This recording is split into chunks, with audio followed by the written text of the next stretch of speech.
Yes, madam! Mayroon na tayong stock sa ating wallet cycle. Sana mga mi, sa mga naubusan dyan, very good news po. Dahil meron tayong stock mi, may black na tayo mga mi. Lahat ng kulay available po tayo, kaya i-check out nyo na yan mga madam. Scratch proof, waterproof, nylon material mga mi. 9 cm by 12 cm tayo dito. And dito naman 2 cm, madam. Ang ganda ng pagkakatahi, matibay pulido. Ang makapal ang kanyang pagka-zipper, madam. Smooth zipper siya. Madam, sa loob, makikita nyo po, nylon material, makapal double lining. Matibay mga mi.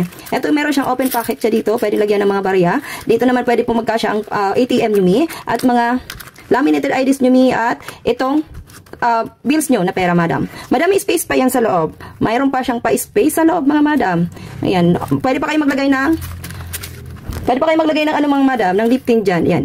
Madam, hindi kayo mag-aalala kasi safe ang inyong pera na hindi maiipit sa ating zipper. Yes, madam, smooth zipper yan ni. Kaya napakaganda nito mga madam, pang matagalan ng ating wallet. Ito yung pang matagalan, ay pang araw-araw, pang office, pang school. Pwede ito mga madam. Ito yung sasabitan ng kanyang ng mga key holder. Dati siyang 399 madam, aabi nyo siya ngayon ng 150 pesos. Madam, is-check out nyo na yan habang available po tayo. Madam, si Patigat saka si Blue Green, available na po tayo, madam. Yes, madam, check out mo na yan ni. Meron tayong tough color, madam, at si khaki color. Madam, available na rin yan mga mi. Sulitin, i-check out nyo na yan sa yellow basket, madam. Habang may stock pa tayo mga mi, no? Habang may stock tayo, kasi minsan lang yan, magka-restock mga madam. Sulit-sulitin, samantalayin natin mga mi. Ito yung kanyang beige color at saka si silver color mi.